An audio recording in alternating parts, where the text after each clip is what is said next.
Hola, buenos días, bienvenidas y bienvenidos todos a este conversatorio, Voces Diversas, Medios de Comunicación y Comunidad LGBTIQ+, que realiza el Centro de Estudios en Ciencias de la Comunicación.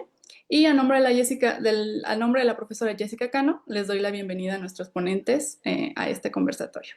Y bajo el compromiso de construir nuestra universidad como un espacio incluyente y libre de violencia, pues este es el evento que realiza el SEC para conmemorar el mes del orgullo LGBTIQ+, Día Internacional contra la Homofobia, Transfobia y Bifobia.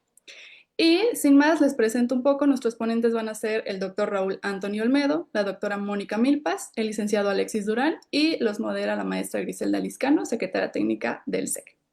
Bienvenidos y bienvenidas.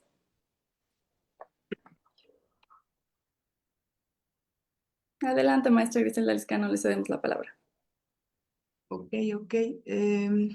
Permítanme, para dejar de compartir. Listo. Muchas gracias.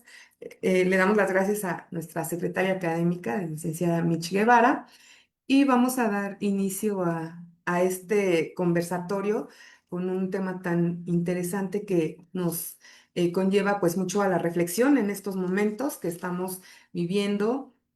Y bueno, vamos a ir dando la palabra a nuestros invitados. Posteriormente, al final, vamos a hacer algunas preguntas para que podamos pues participar. Y tenemos también activo el chat, vamos a tenerlo, ¿verdad, Mitch? Para dudas de pues las personas que nos estén acompañando en esta mañana. Les damos nuevamente la bienvenida. Muchas gracias por hacernos este espacio en sus agendas y nos acompaña en primer momento la doctora Monia Milpas. Adelante, doctora. Muchísimas gracias y de verdad que siempre se agradecen este tipo de iniciativas porque vaya, son temas que tenemos que estar teniendo siempre en la agenda, ¿no? Pues desde la universidad estos eventos se están enmarcando en el mes del orgullo Puma, ¿no? Que tiene mucho esta finalidad, ¿no? De reivindicar, de visibilizar y pues de ir generando una agenda desde las diferentes facultades, desde los diferentes espacios para seguir viendo, ¿no? Dónde estamos y hacia dónde vamos. De verdad que es un gusto compartir estos espacios con personas tan distinguidas y tan queridas como son quienes acompañan hoy en esta transmisión. El hablar siempre de medios de comunicación y representaciones, creo que siempre es un reto, ¿no? Y también una preocupación.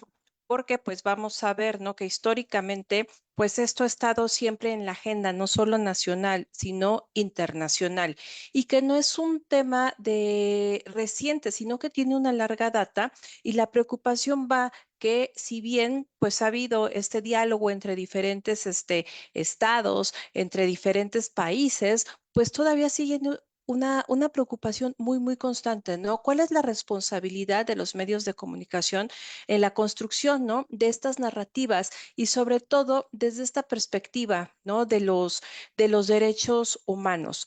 En mi participación me interesa mucho reflexionar sobre el papel, sí, que tienen los medios de comunicación y sobre cómo estas representaciones de las identidades LGBTIQ+, pues van a impactar directamente en la vida y los derechos, ¿no? Y en las posibilidades, yo diría, de existencia de muchísimas personas.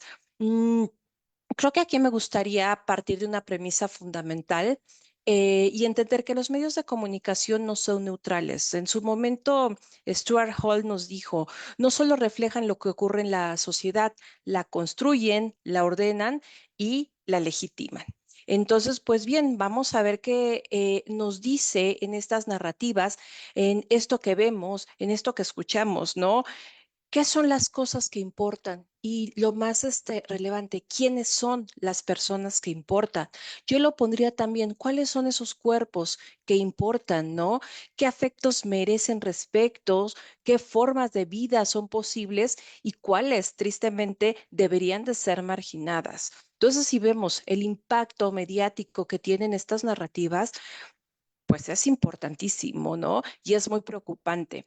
Vamos a ver también que durante décadas las personas LGBTIQ+, pues han sido invisibilizadas en estas narrativas, ridiculizadas y muchas veces convertidas en objeto de morbo, y lo diría yo, dentro de los medios. Vamos a recordar, ¿no? Nuestro consumo desde nuestras generaciones, como más de la mía hasta de los compañeros ponentes, que son generaciones mucho más, diría, nuevas. Vamos a ver, ¿no? ¿Cuáles esos referentes que tenemos de las personas de la comunidad, ¿no? Y me viene de bote pronto, sí, digamos que ese hombre gay, muy feminizado, muy amanerado, ¿no? Esta mujer lesbiana súper hipersexualizada, ¿no? O estas personas trans, ¿no? Como una caricatura, incluso estas narrativas que la colocan como en una especie de tragedia, ¿no? Y un devenir ya, dramático por el simple hecho de expresarse. Y creo que estos estereotipos reflejan no solo los prejuicios, sino que los consolidan. ¿Sí? Y los normalizan, pues en una sociedad de por sí ya estructuradas en lógicas de poder, ¿no? Y por ende de discriminación. Y lo peor aún es que lo convierten en un sentido común. Entonces aquí lo interesante de esta violencia simbólica que ejercen los medios de comunicación es que tiene efectos materiales y es ahí donde quiero centrar esta discusión, ¿no? Porque si bien no son las únicas fuentes de información, no son los únicos que nos llevan a esta socialización, vamos a ver, ¿no? Desde otros teóricos, ¿no? Que es la familia, el Estado, la iglesia, la escuela, pero sí también incluye a los medios de comunicación. Van a ir formando identidades, van a ir diciendo a qué lugares pertenecemos, a qué lugares no pertenecemos, nos van a ir normando y que pues vamos a ver que también va a influir, ¿no? Muchas veces en este rechazo familiar, en este bullying escolar, incluso laboral, ¿no? Esta violencia mediática y la criminalización, ¿no? ¿Y por qué decimos que hay efectos materiales? Vaya, porque estas cuestiones no son y no nos las imaginamos, ¿no? Tenemos datos, hay estadísticas, ¿no? Y es muy triste saber que en años recientes, pues las poblaciones más vulnerables de esta comunidad LGBTIQ+, pues son las personas trans, ¿no? Que son las personas que más asesinan, pues por el simple hecho de ser quienes son, ¿no? Entonces, esto es una cuestión de derechos humanos, no es un tema menor, ¿no? Vamos a entender que todas las personas tienen derecho a vivir libres de discriminación, a la participación cultural, a la expresión libre de su identidad y sobre todo a no ser objeto de discursos de odio. Entonces, cuando hablamos de comunicar con un enfoque de derechos humanos, pues va a implicar no solo visibilizar, sino también problematizar, preguntarnos, ¿no? Como estudiosas, como estudiosos, como estudioses, ¿quién representa a quién? ¿Con qué propósito? ¿Qué cuerpos siguen siendo omitidos en todo esto que consumimos? ¿Y qué voces, no? Siguen teniendo este micrófono. ¿A qué voces se les permite ser escuchadas? Si bien hemos visto muchos avances recientes, pues vamos a ver, ¿no? Que algunas plataformas digitales, algunos medios masivos han comenzado a incorporar, yo diría con mayor dignidad, aunque no estoy segura, personajes, ¿no? LGBTIQ más en sus narrativas, ¿no? Sin embargo, ¿por qué digo que no estoy tan segura? Porque muchas veces lo vamos a hacer, entendamos, ¿no? Esta lógica de capital en la que vivimos, que pues esas representaciones van a obedecer también a una lógica de mercado, ¿no? Entonces, vamos a ver que pues, se representan ciertas identidades que son consideradas rentables o aceptables en esta lógica mercantil, ¿no? Y que pues muchos teóricos y teóricas lo abordan como esta inclusión condicionada, ¿no? El famoso pinkwashing, y que bueno, pues están ahí, pero no molestan al orden establecido, ¿va? Es como esta parte que sí, claro, lo estoy representando, pero que no causen incomodidad.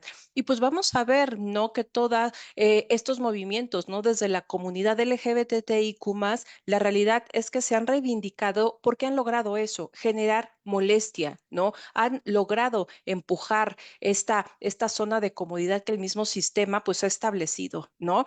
Y que aquí lo importante es que se han movido desde desde este activismo, desde este arte, de este periodismo independiente, ¿no? Y de muchas veces de estos espacios autogestivos para colocar estas narrativas que pues no solamente van a buscar este reconocimiento, sino que se va más allá, se busca una justicia, ¿no? Y que no solamente muestran diversidad, sino que le exigen como un derecho pleno a la que todas las personas tenemos, debemos de tener esta libertad de acceso, ¿no? Entonces, creo que es bien interesante ver cómo estas narrativas que surgen de estos espacios autogestivos, pues van más allá de esta lógica de resistencia, ¿no? Entonces, creo que es bien importante desde cuestionarnos, ¿no? ¿Cuál es el acceso y participación que tenemos desde la comunidad LGBTIQ+, a espacios de tomas de decisiones donde realmente estas narrativas puedan ser colocadas desde las vivencias reales, no obedeciendo una lógica mercantil, pues con qué sentido, ¿no? Con este sentido de que nuestras vidas sean representadas con dignidad, ¿no? Desde las voces mismas de la comunidad LGBTIQ+, y que pues con este pleno derecho, ¿no? De habitar todos los espacios, ¿no? Entonces creo que aquí es bien importante llevarlo y en este entendido, ¿no? Y en esta frase, ¿no? Que me gusta mucho desde el feminismo que dice, lo que no se nombra no existe. Por lo tanto, lo que no se narra tampoco va a existir, pero estas narrativas no tienen que ser una representación digna de la realidad, ¿no? Y para que eso suceda, las personas de la comunidad LGBTIQ+, pues tienen que tener pleno ejercicio de sus derechos humanos y entender, ¿no? Que por lo menos en el contexto de nuestro país, los medios de comunicación pues se han desarrollado, ¿no? Mucho más apegados a este modelo económico, este modelo mercantil, y que muchas veces esta lógica que sigue permeando ha diluido, ¿no? ¿Cuál es el papel fundamental de los medios de comunicación y sobre todo la responsabilidad que tienen con el ejercicio pleno de los derechos humanos? Y esta discusión se diluye, ¿no? Pues obviamente, ¿no? Si entendemos los medios de comunicación como empresas, que al final, pues ese es el modelo que tenemos construido, pues van a priorizar, ¿no? Todo aquello que sea rentable. Y pues los derechos humanos, ¿no? Y la dignidad de las personas no siempre es rentable. Entonces, mientras podamos cuestionarnos, ¿no? ¿Cuántas personas están participando en estas tomas de decisiones pertenecientes a la comunidad? Que lleven estas narrativas, que se generen las condiciones, ¿no? Para que ocupen estos espacios de toma de decisiones, pues vamos a empezar a ver cómo estos discursos vuelven a tomar fuerza, ¿no? Sería como esta utopía, ¿no? Sin embargo, sí es importante entender que todavía existen muchas barreras, ¿no? Muchos prejuicios, pues que van en contra de esta dignidad de las personas, ¿no? Y en este sentido, necesitamos apropiarnos de estos espacios para narrar desde esta complejidad, ¿no? Desde esta perspectiva interseccional y yo creo que desde la memoria, ¿no? Y la reivindicación de las luchas. Y es interesante, ¿no? Porque con esto quisiera ir cerrando mi participación. Vamos a ver que nos encontramos hoy, pues, en un momento histórico muy preocupante con todos estos movimientos que están resurgiendo, sobre todo en Estados Unidos, que si bien decimos, bueno, pero es Estados Unidos, sí, pero recordemos esta lógica de poder mundial, ¿no?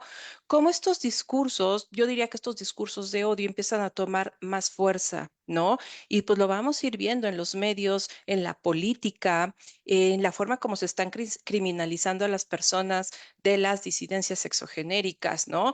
Y cómo estos intentos de censurar la educación sexual, ¿no? Esta comunicación también con mucha censura, ¿no? Creo que es un momento bien importante y por eso es tan relevante no dejar de lado estos espacios, ¿no? Para seguir dialogando, seguir visibilizando, ¿no? Seguir poniendo en la agenda desde nuestros propios lugares estas discusiones, ¿no? Y la urgencia, ¿no? De este enfoque de comunicación con derechos humanos, pues es prioritaria. Creo que necesitamos medios que escuchen, medios que incomoden, narrativas que reparen y que abran caminos, ¿no?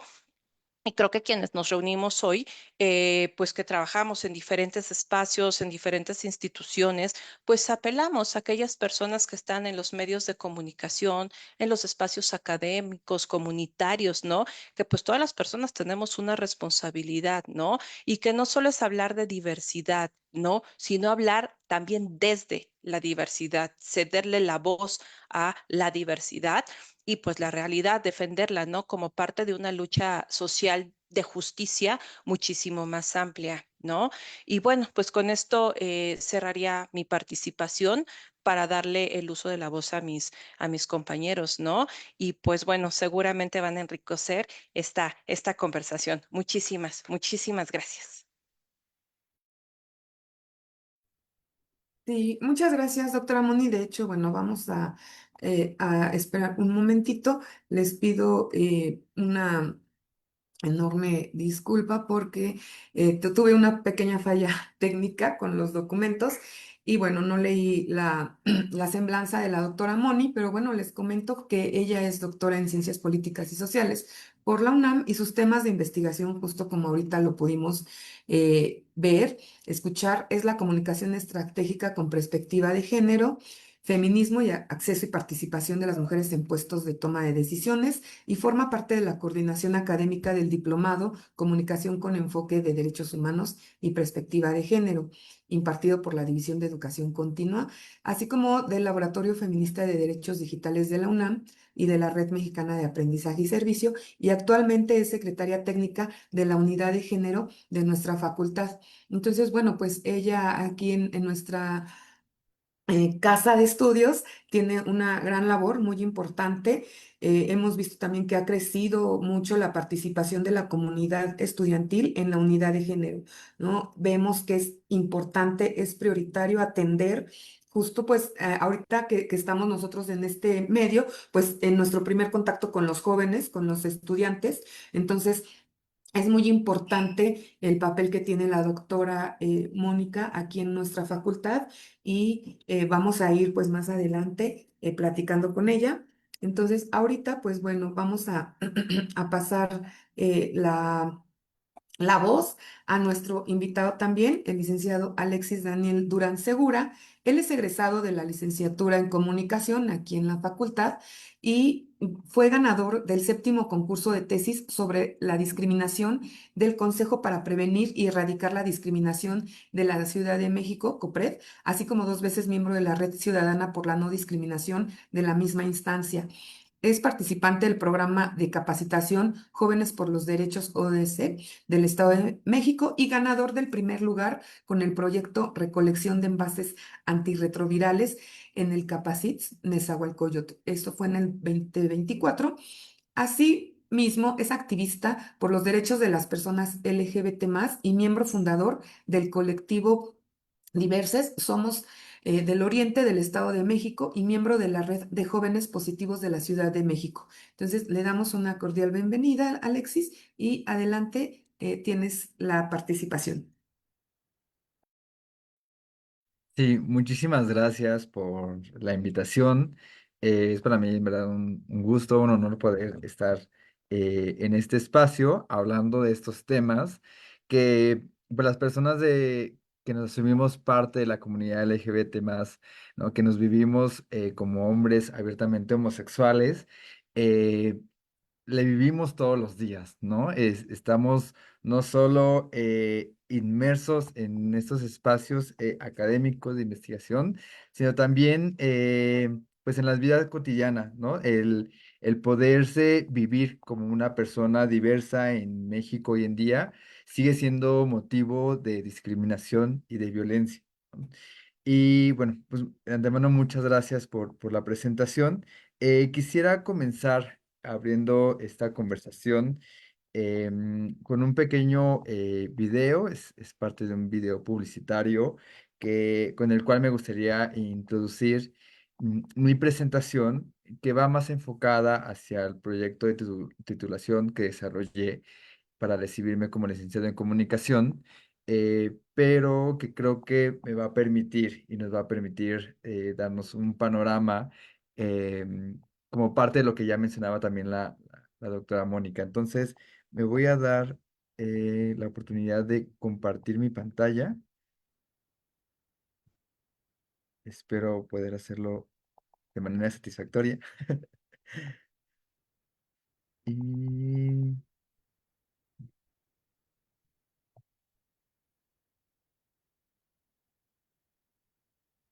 igual si me pueden decir si se alcanza a ver y escuchar, Ya, los bueno, agradecería ya se está muchísimo. viendo. Ahora solo verificar que se Sí, comparta el sonido. Ujú. ok, Gracias, lo voy a dar Alicia. play.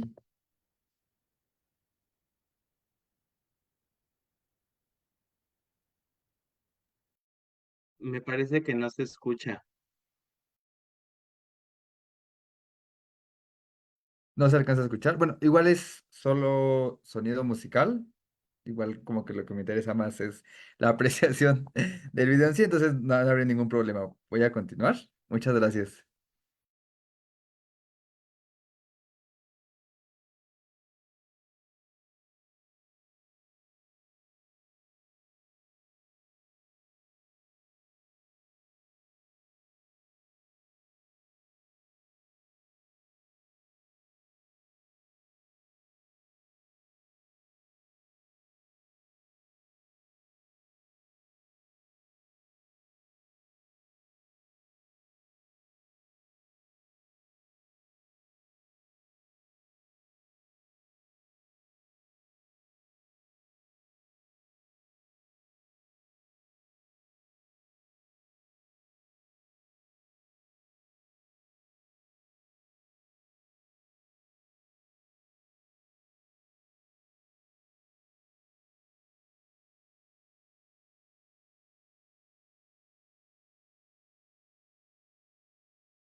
Y bueno, ahora sí voy a pasar con la parte de la presentación. Ay, perdón, ahí está. ¿Sí se aprecia la presentación? Excelente, muchas gracias. Bueno, con esto quiero dar entrada a mi proyecto de titulación que lleva por título Construcción de la cultura de la no discriminación hacia la población LGBT+, a través de las acciones de promoción con motivo de la Declaratoria de Ciudad Amigable en la Ciudad de México, esto durante el periodo 2015-2018. Y bueno, parte de pues, los objetivos de este proyecto fue evaluar los proyectos y los ejercicios de comunicación social emprendidos por el gobierno de la Ciudad de México a través de esta declaratoria, ¿no? ¿Y por qué quise iniciar con este video publicitario de una marca de refrescos? Eh, pues es con la intención de un poco de conocer esos ejercicios de comunicación que existen a nivel publicitario dentro de algunas marcas, ¿no? En los cuales podemos, por un lado, reconocer estos esfuerzos de comunicación de manera satisfactoria, en los que podemos encontrar mensajes claros y positivos acerca de la comunidad LGBT+, ¿no? Pero que lamentablemente se quedan hasta ahí, ¿no? Como estas estampas y estas imágenes de lo positivo que las marcas pueden ser en favor de la comunidad LGBT+, y de la diversidad sexual y de género. Y vamos a encontrar en este mes del orgullo, que ya se viene, está a punto de comenzar en algunos días, marcas, ¿no? Que incluso hasta cambian sus colores distintivos con los de la bandera del orgullo, ¿no? Y que si bien merecen, por un lado, ser reconocidos desde mi perspectiva, estos esfuerzos de comunicación, nos seguimos quedando en una dinámica mercantilista, ¿no? En una dinámica en la cual no podemos pasar de un simple spot publicitario a una campaña integral de comunicación, ¿no? Y es parte de los hallazgos de este ejercicio de investigación que realicé. Parte de la hipótesis fue que esas acciones de promoción a través de las campañas implementadas como parte de la declaratoria no contaban con una metodología enfocada a la publicidad y el marketing social, ¿no? Como parte de una promoción de la cultura de la no discriminación, ¿no? Y aquí me gustaría hacer énfasis em, de lo que tendría que representar y hacia dónde tendríamos que caminar en una dinámica y en un entendido de la comunicación y de esta visibilidad de la comunidad LGBT más a través de los medios de comunicación, como parte de una cultura de la no discriminación. Yo también lo diría como parte de una cultura de la diversidad. Esto que hablaba la doctora sobre emitir mensajes no solo de diversidad, sino desde la diversidad, ¿no? Y hablar y extender el concepto de diversidad más allá de lo que tiene que ver con nuestros órganos sexuales, ¿no? Creo que aún no hemos dado y podido dar ese salto y ese alcance porque seguimos refiriendo temas como el VIH a hombres homosexuales, ¿no? Seguimos refiriendo temas, por ejemplo, del aborto a mujeres, ¿no? Cuando tendrían que ser temas integrales que involucran a mucho más personas, a muchos más géneros, ¿no? A muchas más identidades. Em, Como parte de este proyecto, pues analizaba en un recorrido histórico lo que había venido siendo en México, pues esta eh, cultura narrativa de la diversidad sexual, ¿no? Principalmente que ha recaído nuevamente en los hombres homosexuales.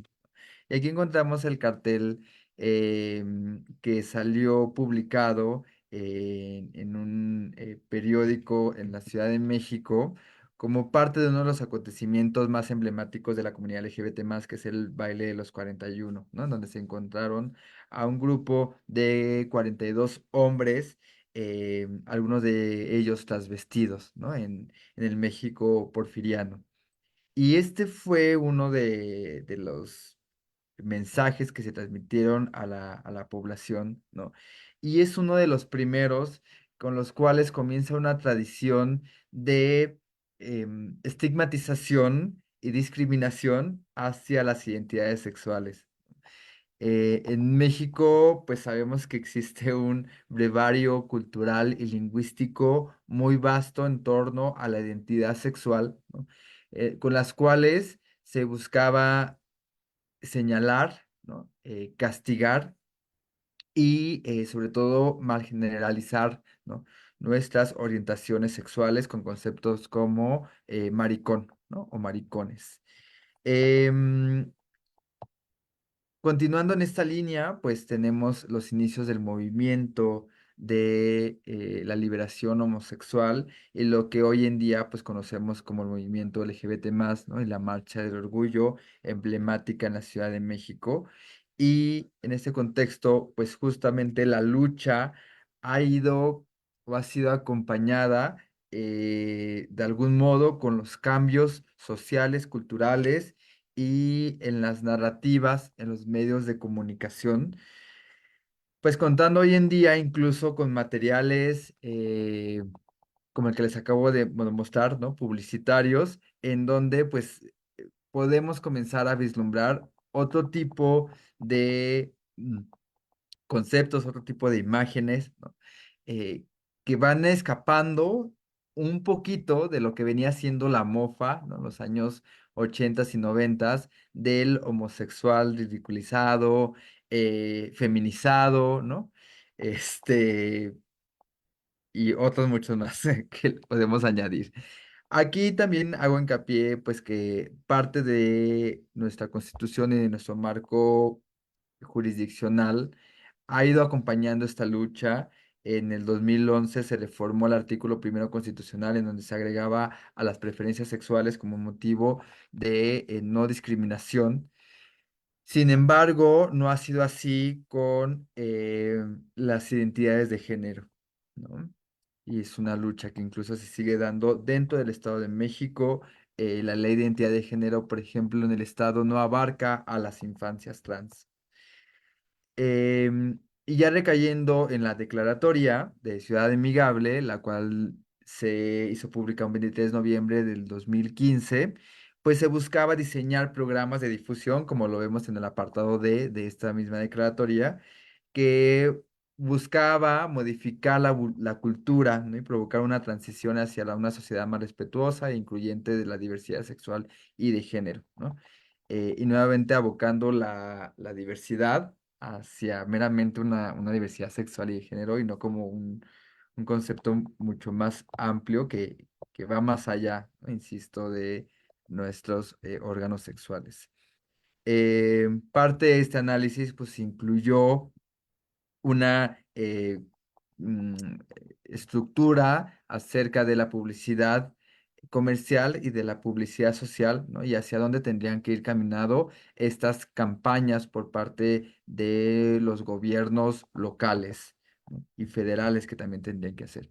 Utilicé también como parte de mi metodología de análisis la metodología CADEC de Kotler y Roberto, y bueno, se utilizaron una metodología, pero lo que me gustaría para no abarcar más tiempo del que tengo, hablar acerca de los hallazgos de este ejercicio en donde pude encontrar algunas campañas, ¿no? Y lo entrecomillo, porque lo que encontrábamos eran algunos ejercicios aislados de comunicación en donde podíamos encontrar, por ejemplo, este que fue del sistema de transporte colectivo Metro, reportado dentro de los em, resultados de la declaratoria.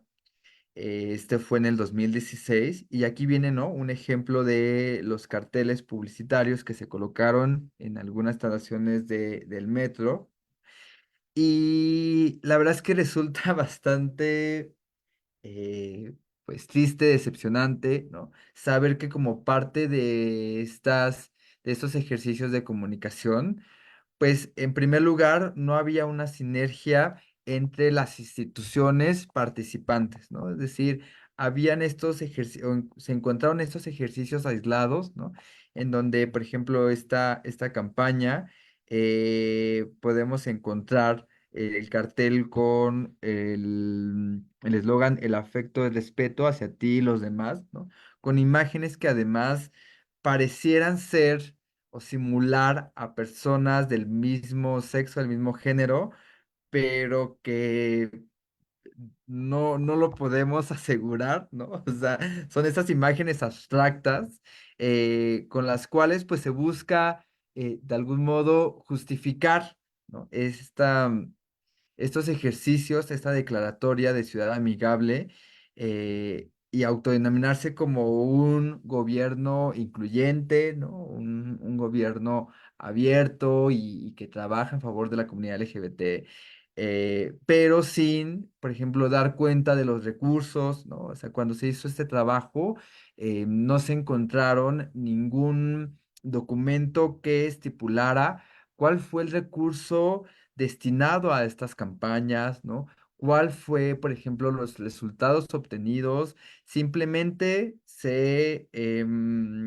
plasman, se dejan estos productos como parte de los ejercicios de la declaratoria, pero no tenemos más allá, no tenemos más elementos que nos puedan dar un análisis en donde podamos encontrar si verdaderamente se cumplieron los objetivos de la declaratoria, ¿no? Que era impulsar esta cultura de la no discriminación. Esto fue pues a través de solicitudes de información que se hicieron ya en el hoy extinto, lamentablemente, INAI. Y pues resulta muy, de manera general y personal, ya para ir cerrando, pues muy triste encontrar esta carencia en las metodologías de comunicación, ¿no? De publicidad y marketing social que se tienen hoy en día, no solo en las campañas de comunicación a nivel institucional, sino también a nivel empresarial, ¿no? Digamos que en el marketing comercial, y un poco la hablaba, lo abonaba la doctora, con este concepto de pinkwashing, ¿no? Que tiene que ver cómo las marcas utilizan y se apoderan de estos conceptos y de esta lucha social de la diversidad LGBT+, para lanzar una serie de productos Rainbow, ¿no? LGBT friendlies, que continúan en una lógica mercantilista, pero que no nos permiten avanzar en una deconstrucción social y en una reflexión acerca de las realidades LGBT+, y de las realidades de violencia y discriminación que vivimos en nuestro país. Voy a dejar de compartir pantalla, aunque no estoy seguro cómo hacerlo. Aquí está. Perfecto.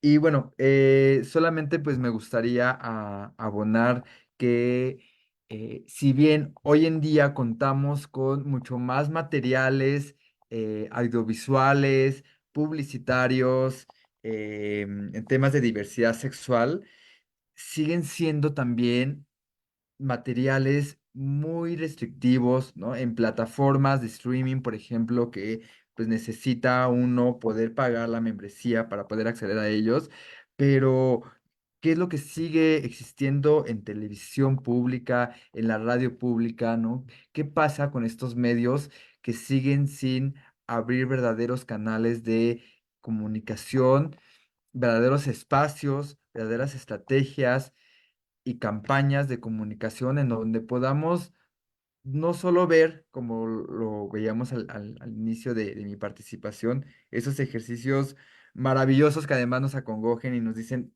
sí, claro, ¿no? Somos parte de la diversidad y las marcas nos acompañan, pero que se acaba junio y volvemos a encontrar un vacío y un silencio institucional, ¿no? Y publicitario de las marcas, que pareciera entonces que la comunidad LGBT más solo existimos en junio, ¿no? Y los demás meses, pues tenemos que regresar o tendríamos que regresar a nuestros closets para no incomodar a la sociedad.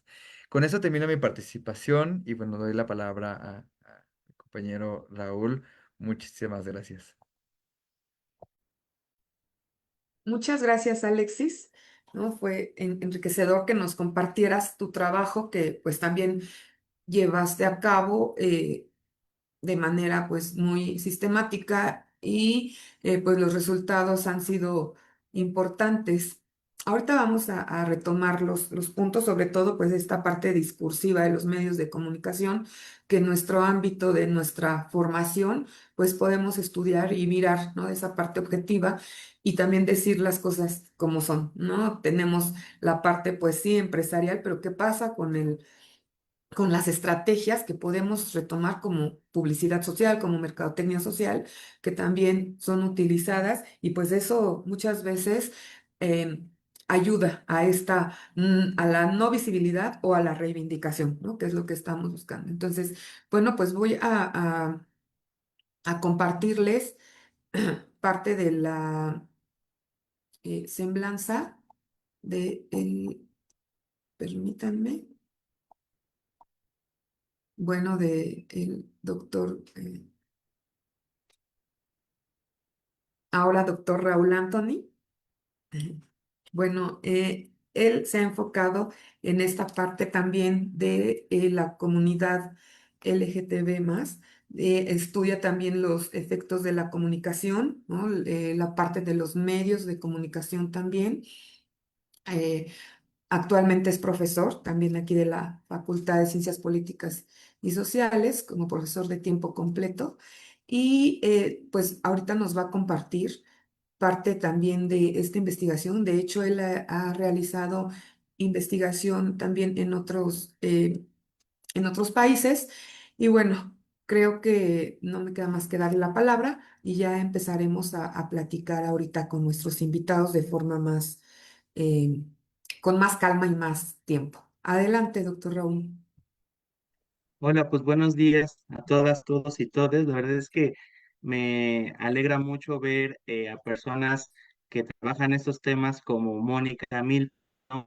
A egresados de nuestra facultad, de nuestra carrera, que trabajan en esta parte también, como el licenciado Alexis, que dicho sea de paso, yo participé en el proceso de su titulación. Entonces me parece de mucha estima compartir esos espacios y sobre todo observar cómo nuestra facultad y nuestra carrera, particularmente comunicación, pues está también a la vanguardia con estos procesos, tanto a nivel interno, por la coordinación y la coordinadora, la maestra Jessica Cano, como también por la gestión que ahora encabeza el doctor Alejandro Chanona y que ha dado un impulso sistemático también a visibilizar a nuestras comunidades dentro de la facultad. Entonces, yo aquí lo que quiero hacer con esta pequeña presentación es sobre todo plantear algunos elementos muy generales en torno a lo que ya se ha venido diciendo en estas participaciones y mostrar algunos de los proyectos en los que yo he estado trabajando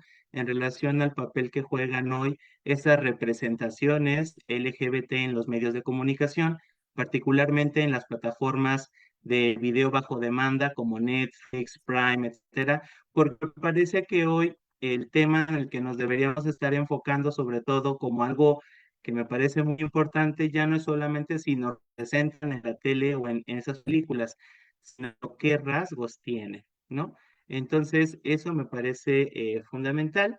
Y pues bueno, en esta parte me parece que hay tres grandes campos en los que podemos ampliar este estudio de los medios de comunicación con las personas o las relaciones LGBT. Uno sería esta parte de las representaciones mediáticas en las industrias culturales, cómo nos presentan en la publicidad, en los videojuegos, en la parte, por ejemplo, de la moda, del diseño, la televisión, la radio, etcétera.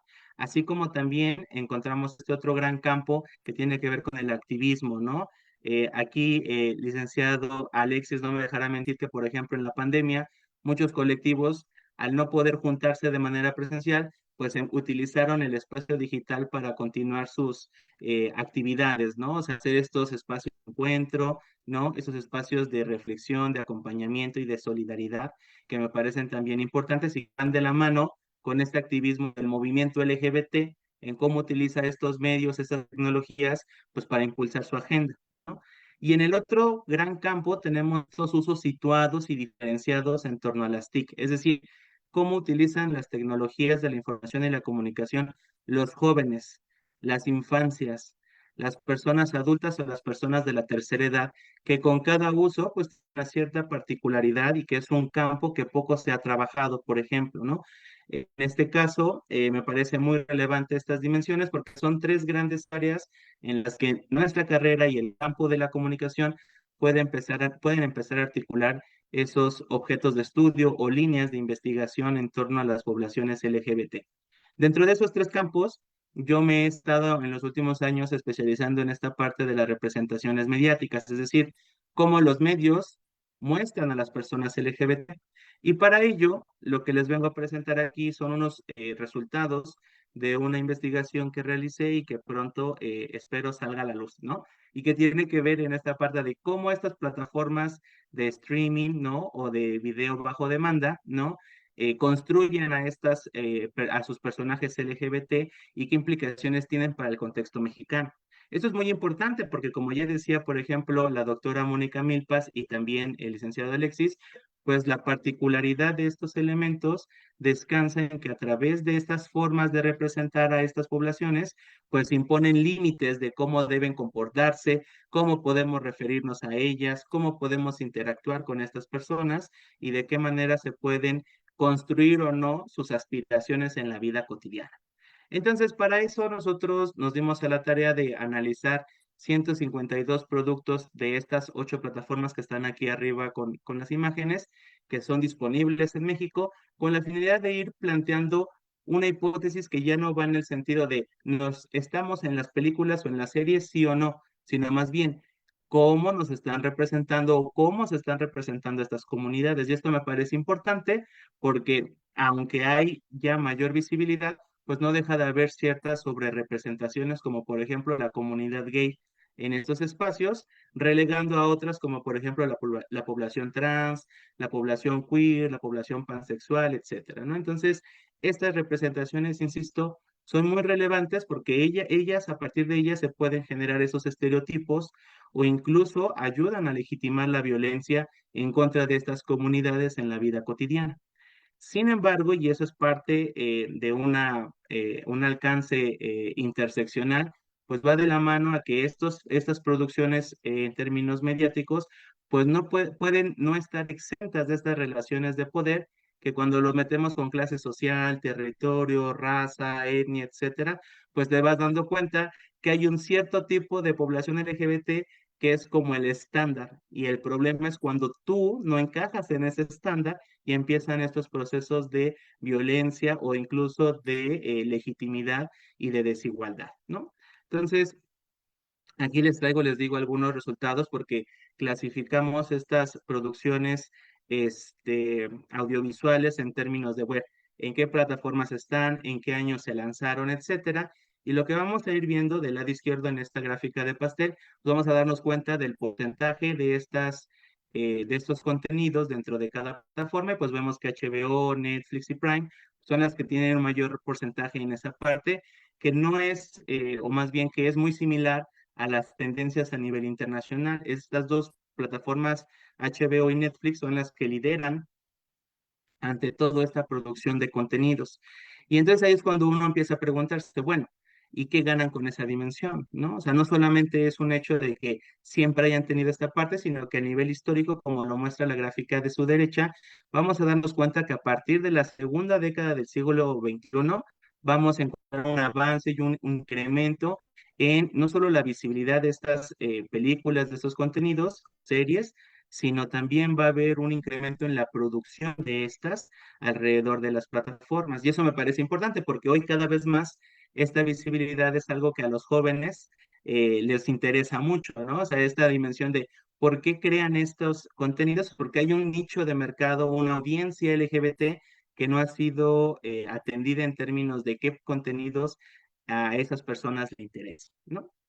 Entonces, por ejemplo, esta otra gráfica, pues nos va mostrando no solamente cuántas contenidos hay, sino desde dónde son producidas. Y nos vamos a empezar a ver que muchas de estas producciones pues son del norte global o así llamado el norte global, Europa, Estados Unidos, Canadá, ¿no? Que son los que lideran la producción de estas representaciones. ¿Y qué pasa, por ejemplo, con México, ¿no? Pensemos en Netflix, que recientemente le ha dado impulso, el licenciado Alexis hablaba del baile de los 41. Bueno, pues Netflix sacó la película del baile de los 41, ¿no?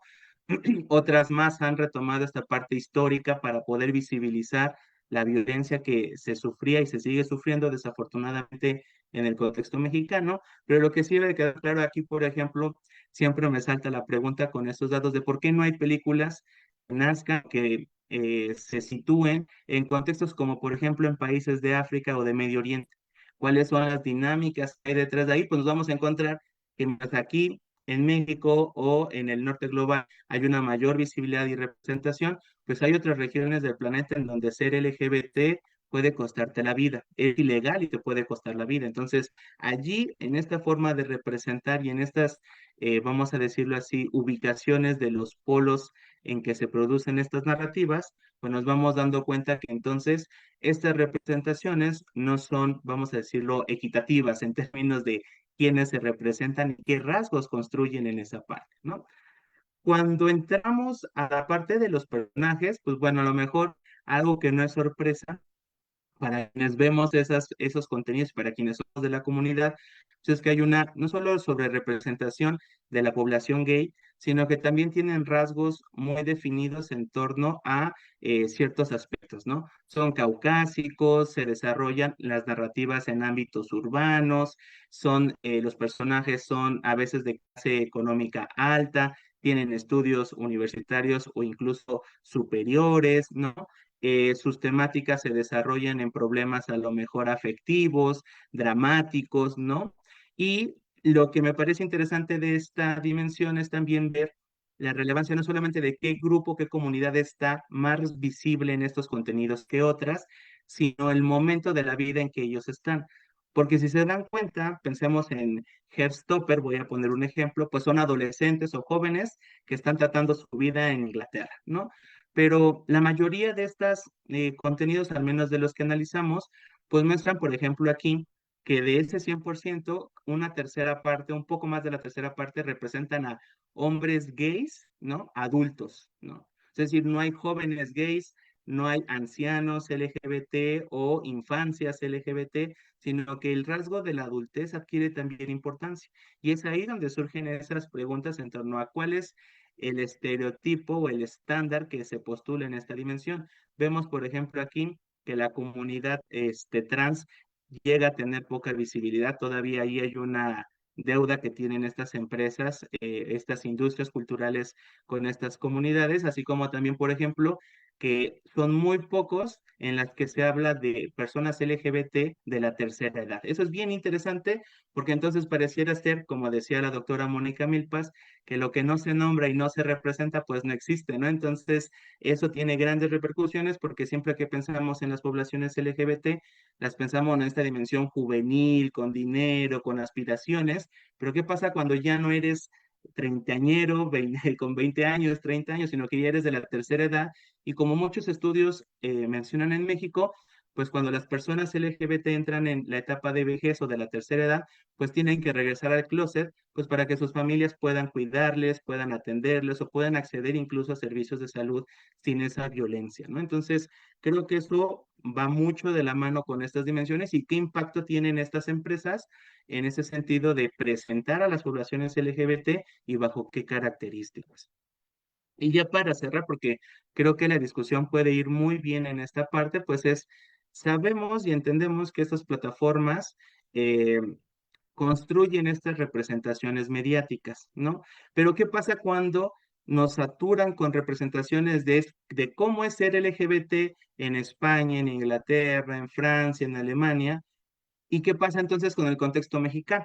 Y ahí retomo, por ejemplo, a muchos autores, como por ejemplo Matelar, Armand Matelar, que pues insiste mucho en este proceso de enajenación, porque lo que se supone con esta saturación de representaciones que están fuera de tu contexto es que te invitan a desear estar en ese contexto y no trabajar para transformar el tuyo, ¿no? Esa es como la gran lógica, ¿no? Entonces, yo preferiría estar en Europa, donde sé que hay mayores condiciones favorables para ser LGBT, que en buscar transformar las condiciones actuales en el contexto mexicano, ¿no? Entonces, en ese proceso de aspiración, nos vamos dando cuenta que aunque hay diferentes formas de ser LGBT por cuestiones sociales históricas, se impone dentro de estas plataformas el hecho de ser LGBT en contextos urbanos, de países desarrollados, y qué pasa con el contexto mexicano, ¿no?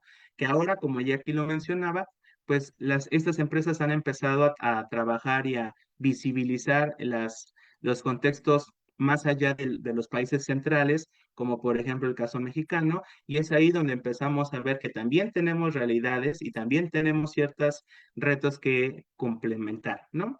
Luego también hay una tendencia a producir esos contenidos y esta pregunta es, bueno, ¿lo hacen por compromiso efectivo y afectivo o por un interés comercial?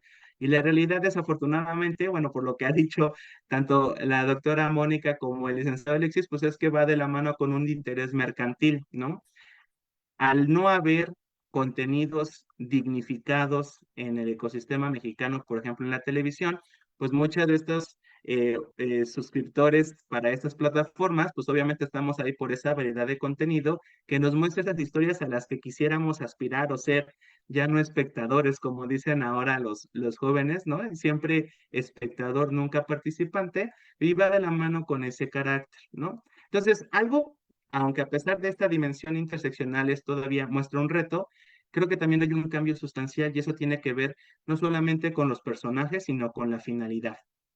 Antes, el ser LGBT dentro de las películas, pues es que ibas a acabar solo, enfermo, odiado por medio mundo, en la precariedad, ¿no? Y hoy los finales han cambiado, es decir, hemos pasado de esta dimensión de la violencia o de la tragedia al empoderamiento, donde se establece que sí puedes llegar a tener esos finales felices que tanto nos han contado y que tanto hemos soñado, pero que obviamente el camino no es fácil. Y ese cambio, aunque pareciera ser sutil, tiene grandes implicaciones en la percepción de las audiencias LGBT, pues el hecho de que estos medios te presentaran, por ejemplo, en la televisión que ibas a terminar solo, odiado por tu familia, sin dinero porque nadie te iba a contratar, eso también te impone ciertos límites cuando tú lo ves como joven, porque dices, bueno, si eso me espera al hecho de yo reconocerme públicamente como LGBT, pues mejor me quedo, no quiero ese final, ¿no? Entonces ahí está el papel de las implicaciones de estas representaciones mediáticas.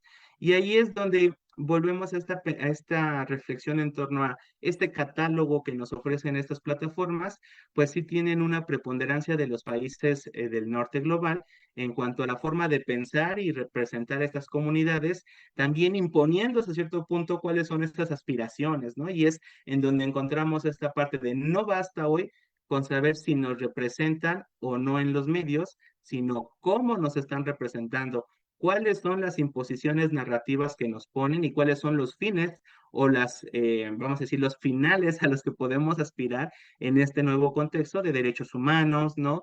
Y desafortunadamente también del ascenso de las derechas y los grupos antiderechos LGBT, como está sucediendo, por ejemplo, en Estados Unidos actualmente, ¿no? Y algo que me parece importante para ir cerrando esta parte y entrar como a la plática, a la circulación de saberes y experiencias en este conversatorio, pues tiene que ver con la falta o la necesidad de seguir haciendo este tipo de estudios, pero ya no, por ejemplo, en esas plataformas, sino, por ejemplo, en la televisión mexicana. Todos nosotros recordaremos, por ejemplo, lo que pasó en La Hora Pico y los personajes tan afeminados que nos daban como Agapito o en Cero en Conducta, ¿no? Paul y Marcelo, que eran esta parte de personas homosexuales muy afeminadas, ¿no? Mucho, sobre todo en el ámbito de pensarlas como personas que pueden ser objeto de burla y que eso es parte de su identidad, o sea, ellos aguantan más. Entonces, esa es la lógica y es a donde tendríamos que estar también pensando, porque también tenemos no solamente en la televisión, sino también en el cine mexicano, así como también en la radio. Y esos son elementos que ahí tenemos toda una historia LGBT en términos de comunicación que no ha sido contada o no ha sido trabajada de manera sistemática y es donde tanto los estudiantes de nuestra universidad, de nuestra carrera, están emprendiendo esos estudios por interés, ¿no? Y también pues los investigadores que estamos aquí trabajando para poder darle visibilidad a un campo de estudio que me parece es necesario sobre todo seguir trabajando y fortaleciendo. Entonces yo hasta ahí lo dejo. Muchas gracias. Muchas gracias, doctor Raúl. Bien, pues es importante, retomando estas ideas, sobre todo gracias por compartirnos el estudio que ha hecho en estas plataformas que también retratan pues esta representación, pero apegada a un contexto pues global, bueno, del norte como nos lo ha señalado, pero me gustaría poner sobre la mesa esta reflexión y pregunta para que partamos de ahí y ustedes puedan iniciar esta conversación para pues enriquecernos sobre el tema. Justamente, ¿qué pasa con los contenidos dignificados en nuestras propias industrias culturales, ¿no? Nacionales? Porque si bien vemos, todavía hay un sesgo económico para poder acceder a esas plataformas y que pues yo pueda ver o la mayor parte de la población pueda tener acceso a estas plataformas. O lo tenemos quizá muy limitado, ¿no? En la sociedad todavía de nuestro país. Entonces, ¿qué pasa con las industrias culturales que consumimos, que consume la mayoría de nuestra sociedad? Porque también ahí pues van implícitos estos valores o incluso los llamaría antivalores, ¿no? De la visibilidad, de la aceptación y del respeto para toda una comunidad que ahorita pues ha estado luchando por esa reivindicación y por el acceso también a estos derechos humanos, ¿no? Entonces, creo que son muchos elementos que podemos tomar en cuenta, pero ¿cómo se tendría que actuar desde las industrias culturales en nuestro contexto, en nuestra cultura? Y pues tenemos que tocar también, como lo ha dicho el doctor Raúl al final, pues esta programación que tenemos, ¿no? Que tenemos tan abierta y pues podemos decir el caso pues más significativo de Televisa, que todavía aún siendo pues este emporio televisivo, ya ha recaído su fuerza, sí lo sabemos, hay muchos estudios, pero sigue, ¿no? Sigue con esta parte de programación, de toda esta parte de la industria cultural, perdón, que pues también nos vamos a películas, ¿no? Ya ahora retratando, pues ellos tratan de retratar de una manera, pues muy ilusoria nuestra sociedad, pero no está pegada a una realidad. Y pues ahí en la transmisión de valores que nos hacen, ¿no? Dejamos a un lado, o más bien ellos dejan a un lado estos contenidos que puedan dignificar, pues eh, la presencia de nuestras comunidades para ser inclusivos. Entonces, me gustaría, pues, con esta pregunta y reflexión, dar pauta a que ustedes nos puedan dar sus opiniones a partir de sus estudios. Y bueno, nada más como una cereza del pastel, pues justo tocar el tema que Alexis señala, ¿no? En la publicidad, que también vemos pues una publicidad que es globalizada y que nada más se tropicaliza aquí en nuestro país, pero que también está cargada de muchos simbolismos y pues de valores que en ocasiones no corresponden y que pues entonces no tendrían como mayor efecto positivo aquí en nuestra sociedad. Adelante, los dejo, pues, ¿quién quiere iniciar la conversación? Eh, si quieren, Raúl, Moni, doctora Moni, adelante. Gracias. Yo fui académica levantando La la manita, manita. ¿no? Bueno, yo quisiera plantear, ¿no? Creo que esta discusión se debe abordar desde diferentes aristas, pero yo siempre he creído, ¿no? Por lo menos en nuestro país, los medios, que conocemos como medios, de televisión abierta, que no son plataformas digitales, creo que es importante también historizar un poquito, ¿no? Y vamos a ver que la realidad es que por lo menos en nuestro país, y creo que es la lógica en la mayor parte del mundo, pues quienes poseen los medios de comunicación, la realidad es que son poquitas familias, son poquitos actores los que están atrás de la toma de decisiones, ¿no? Entonces, pues entendamos, ¿no? Que atrás de los medios de comunicación hay personas, personas que han sido socializadas en esta cultura patriarcal, machista, con estas lógicas de poder que ejercen, ¿no? Que ejercemos, diría, discriminación, como parte de la norma social en la que hemos sido educadas y educados, ¿no? Entonces, estas personas, pues atrás siguen ejerciendo, ¿no? Este poder bajo esta lógica, ¿no? Y si a esto le sumamos que la realidad de nuestro país, pese a que estamos suscritos como país a diferentes convenciones y tratados internacionales, ¿no? Que buscan cero discriminación, que interpelan a los medios de comunicación sobre cuál es su papel y responsabilidad social, la realidad es que no ha habido avances, ¿no? Y esto está motivado por, yo diría que una falta de interés, de motivación, atender estas necesidades, ¿no? Sí, sí, no digo que no lo abordan, pero la verdad es que lo han abordado porque han tenido que, ¿no? O sea, la sociedad civil, las luchas colectivas han entablado, ¿no? Los han interpelado y no ha quedado de otra, ¿no? Más que dar una respuesta, pero no por un interés legítimo. ¿Sí? Y entonces creo que ahí es un área estratégica abordar, ¿no? Porque digo, bueno, esto es un tema de derechos humanos, ¿no? Pero no se está visibilizando de esa manera, ¿no? La lógica del Estado también, ¿no? O sea, no hay digamos que una forma de realmente que haya logrado que los medios, que los tomadores, las tomadoras de decisiones de los medios de comunicación entiendan la relevancia, la importancia y el efecto que tiene, ¿no? En temas de discriminación y de violencia. Entonces, yo creo que ese es un punto muy importante, ¿no? Y que no está sencillo, porque también si lo vemos a nivel normativa, pues la normativa en nuestro país es muy amplia, se ha utilizado como ejemplo, ¿no? De buenas prácticas, pero como dicen, una cosa es lo que está en el papel y otra es la voluntad, pues de realmente transversalizar esta perspectiva, visibilizar estos derechos con esta dignidad, ¿no? Alejarnos de estereotipos. Entonces, creo que eso sería un punto importante de poner en la mesa y de generar, ¿no? Decir, bueno, ¿cómo vamos a lograrlo, ¿no? Pero vean la forma incluso también de mi discurso, ¿no? ¿Cómo vamos a lograrlo? O sea, sí, la sociedad civil ha hecho muchísimo, pero no es responsabilidad de la sociedad civil. Ha tenido que tomar, pues, decisiones y y responsabilidades que per se no le competen, ¿no? Pero porque no ha tenido respuesta, ¿no?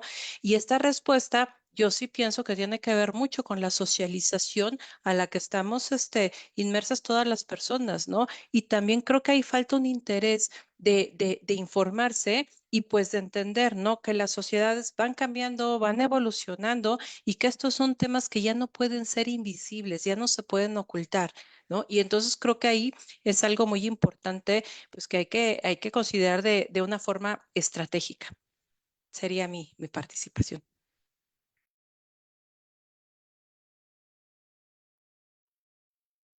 Si alguien quiere continuar con en este orden de ideas,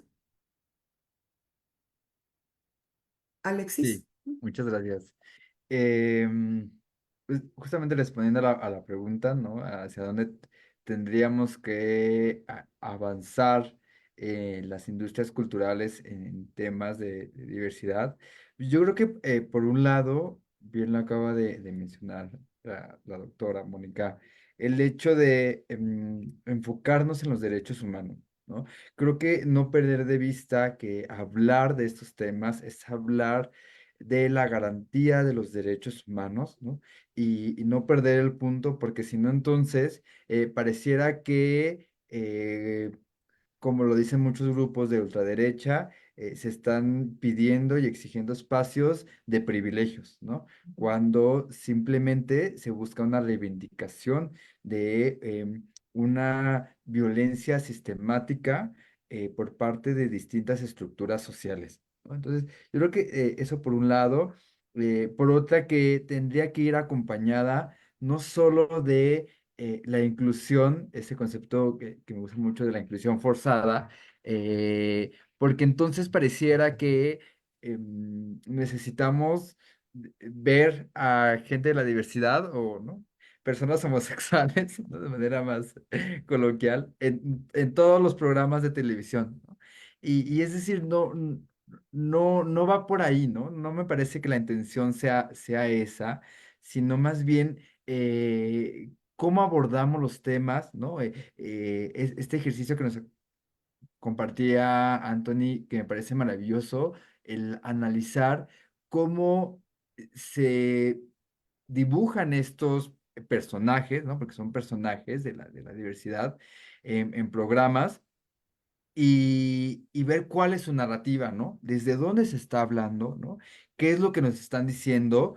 Y, y qué de ello nos permite justamente entender las dinámicas sociales que estamos hoy viviendo, ¿no? Simplemente hoy en México seguimos teniendo casos de VIH, ¿no? En una pandemia a nivel mundial que en México no ha terminado, ¿no?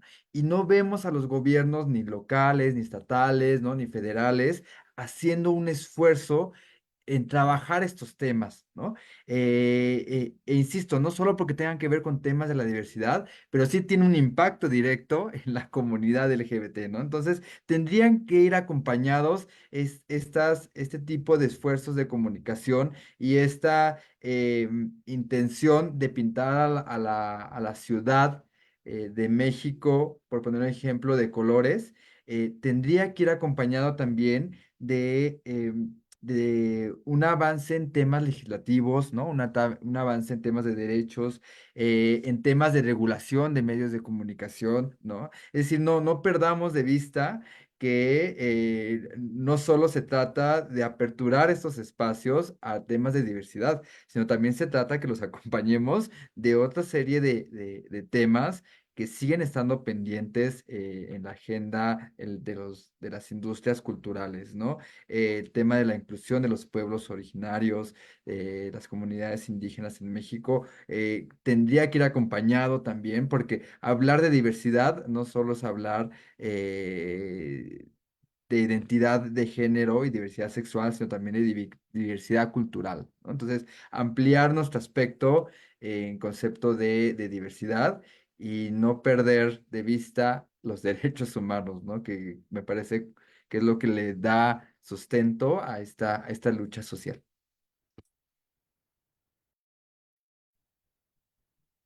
Gracias, Alexis. Raúl. Sí, pues creo que esta pregunta es bien interesante porque pensando en los y los estudiantes de nuestra carrera, ahí se abre una multiplicidad de líneas de investigación, de temas de estudio que podrían ser importantes, sobre todo como este ejercicio también de politizar el conocimiento, ¿no? Porque recordemos que también el conocimiento en su producción y en su distribución, pues no está ajeno a estas asimetrías de poder, estos valores o esto que usted mencionaba, maestra Griselda, los antivalores. Creo que eso es un término muy, muy interesante porque de una u otra manera, como sabemos, pues los medios operan como dispositivos de educación informal. Entonces, lo que te dicen en la escuela es que hables o respetes esas comunidades, mientras que en la tele, ¿no? O en los medios de comunicación te dicen que no, que es legítimo violentarlos, incluso hasta quitarles la vida, ¿no? Entonces, es cómo vemos estos discursos de odio en estos medios de comunicación y cuáles son las implicaciones. Atendiendo a su pregunta, que me parece bien interesante, creo que habría que pensarlo en dos áreas en cuanto a las industrias culturales. Por un lado, es necesario que las industrias culturales como empresas pues tengan estas políticas para volverse espacios laborales inclusivos o incluyentes, ¿no? Creo que eso es fundamental, pero no es suficiente. O sea, no porque tengas tu cuota de tengo 15 personas LGBT, pues puedes decir que tienes esta función o este compromiso, ¿no? Eso es como un elemento, pero sí se requiere, y eso me parece importante, que los medios de comunicación o las industrias culturales sí tengan como esta área que les ayude a meter la perspectiva de género en sus contenidos, que ese sería el otro gran avance en términos de, por ejemplo, no sexualizar a las mujeres. O sea, yo recuerdo, por ejemplo, La Hora Pico, un programa de la televisión abierta que a mí me incomodaba bastante, ¿no? Mi papá le gustaba porque en los comerciales o antes de pasar a comerciales eran mujeres semidesnudas. Para mí era incómodo, no era así como de, como, ¿por qué tengo que ver esto, no? Entonces, ahí hace falta que estas industrias tengan esa perspectiva de género, ¿no? Y por otro lado, que se vuelvan espacios laborales incluyentes con la finalidad de que puedan plantear esa perspectiva de cambio, ¿no? Y en términos generales, porque ahorita que la maestra Griselda hablaba de la publicidad, me parece también bien importante porque la publicidad es la industria cultural que, según yo, dentro de las investigaciones que he hecho, es la que recientemente ha iniciado con estos procesos. Por ejemplo, la primera campaña que se tiene registrada en términos de LGBT en México fue en 2016 y fue a través de la marca Colgate en Internet. O sea, no fue en televisión nacional ni nada por el estilo. O sea, fue esa parte y como fue en Internet, yo recuerdo porque estaba viendo los comentarios, ¿no? Hasta gente del Opus Dei, que es un grupo de ultraderecha religioso, tenía un blog, ¿no? Que a mí me aparecía y decía allí bien interesante, y ahí vemos esas relaciones de poder mediadas por las industrias, ¿no? Que ellos, los del blog, decían, si tú estás en contra de que se normalice esta aberración a la familia, te invitamos a que mandes un correo a Colgate y daban la dirección de Colgate diciendo que no vas a comprar sus productos hasta que no retiren ese comercial, ¿no? Entonces, ahí es donde vemos esas dinámicas de poder en las que el consumo pues también tiene efectos muy interesantes en esa parte, ¿no? Por ejemplo, aquí con lo que decía el licenciado Alexis sobre el tema de las campañas sociales del gobierno, en el periodo de la llegada y propagación del VIH-Sida en México en los 80s, 90, lamentablemente el Estado mexicano actuó incluso de manera como de complicidad porque sus campañas eran muy carentes de trabajo, ¿no? O sea, ahí en internet las podrán ver que algunas dicen, ten cuidado porque el SIDA, SIDA. O sea, ese era como su eslogan, era su copy, ¿no? Y entonces uno empieza a ver que pues detrás de ello están todas estas dinámicas en torno a una pandemia que curiosamente, y como bien lo mencionaba Alexis, pues lleva más de 40 años y no se le ha dado ni solución ni cura, ¿no? Cuando, por ejemplo, el COVID, que en menos de 3 años, pues se dio hasta todas las garantías para las personas. Entonces, ahí estamos hablando de estas políticas discrecionales en torno a esta parte y donde la comunicación, los medios, las narrativas, las personas que laboran en esas industrias, pues tienen impactos profundos y es allí donde nuestros egresados y egresadas o incluso estudiantes pues pueden entrar a la hora de investigar y sobre todo de visibilizar cómo esas poblaciones pueden ser objetos dentro de los medios, es decir, representaciones mediáticas, pero también cómo ellos pueden emprender proyectos de comunicación alternativa. Hoy ustedes se pueden meter a internet y verán muchísimos sitios web, páginas, canales de YouTube, etcétera, que hablan de la comunidad. Entonces ahí también hay un cambio que va de la mano con estos derechos humanos que aquí se han comentado, ¿no? Entonces yo hasta ahí lo dejo. Muchas gracias.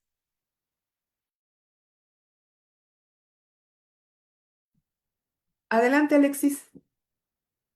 Sí, sí, sí.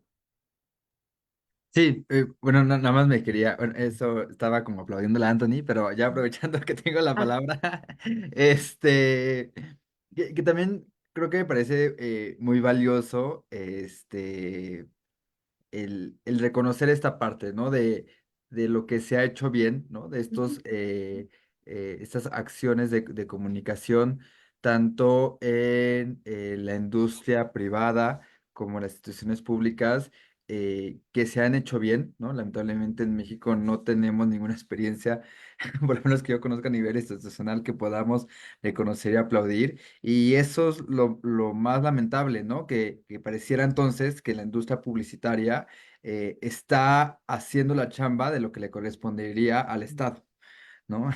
Pero en una lógica mercantil. Entonces, es lamentable que lo que tengamos tenga que estar dentro de estas aristas y no dentro de un espacio de justicia social, por ejemplo. Sí, así es. Gracias, Alexis. Y justo pues mencionas esta parte de la evolución de las narrativas, ¿no? Ya expusimos los ejemplos que pues vemos en la publicidad y ejemplos que tenemos también reales de la programación abierta, que pues los tenemos reflejados, no sé, en La Rosa de Guadalupe, en lo que dice el dicho, y que son programas o que es esta parte de los medios de comunicación que buscan transmitir, pues, estos discursos, ¿no? Y estas representaciones. Entonces, yo creo que tenemos que poner, pues, especial atención también ahí, porque hay que ver el tratamiento, ¿no? El tratamiento que se les da a estas problemáticas, en algún momento problemáticas que ellos generan, ¿no? Para justo desarrollar la historia y que no vemos al final, pues, una parte reflexiva. ¿Vale? Nada más que nos dicen, pues que aparece el viento de la rosa y cambia todo maravillosamente, qué bueno, pero no hay pues una explicación, ¿no? No tenemos un sustento por una persona con autoridad médica, ¿no? Con esta parte de la salud mental que también pues se ve afectada en esta parte que tenemos de la programación hacia los televidentes y que, bueno, ¿quién nos está consumiendo? ¿No? Porque también hay que ver, pues, este discurso, sí, a quién lo estamos dirigiendo y quién lo está consumiendo y cómo estamos, cada quien, ¿no? Cada cabeza es un mundo, cada quien, cómo lo estamos interpretando, porque yo creo que de ahí también podemos partir para eh, tratar de llevar a cabo pues un cambio justo enfocado en esta justicia social y de derechos humanos. Sí, adelante, doctora Moni. Muchas gracias. Justo lo que estabas diciendo, das compartir un dato, ¿no? ¿Quiénes están consumiendo sobre todo estos programas a los que tú haces referencia? No hay como ahorita estadística de este año del anterior, pero más o menos en 2021, 2022, en estos históricos de rating que hacía el IFT, veíamos que en estos horarios quienes consumían estos contenidos como La Rosa de Guadalupe estaba muy cañón porque en su mayoría eran infancias. Ujú, Y tú decías, ¿cómo infancias, no? Pues no, no es el target, ¿no? Pero si vemos las dinámicas sociales, o sea, cómo cuando empezamos a entrelazar datos, vamos a ver, ¿no? ¿Por qué? Pues porque va a ser que por lo menos en la dinámica de nuestro país son, las infancias se quedan muchas veces al cuidado de tíos, tías, abuelitos o abuelitas y son los contenidos que ellos, pues por dinámica están viendo, ¿no? Entonces, es bien importante ponerlo también porque qué están consumiendo las infancias, ¿no? De forma directa o indirecta.